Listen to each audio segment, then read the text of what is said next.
think teachers at our school would really enjoy using Padlet. You could use it as a quick formative assessment. You could use it for class discussion. In our text, the author has an example of how teachers have used it for word of the days. What I really like about Padlet is that it is cloud-based and it's very easy to use. Students could even participate by using their phone, which I can demonstrate very quickly. And it's live. So here's an example. I'm adding another entry to our wall here. You can also add links.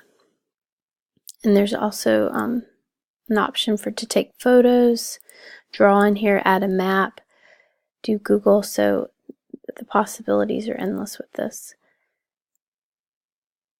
And just like that, add another entry. So I think that this is a really great tool, and I would encourage the teachers at my school to use this in their classrooms with their students.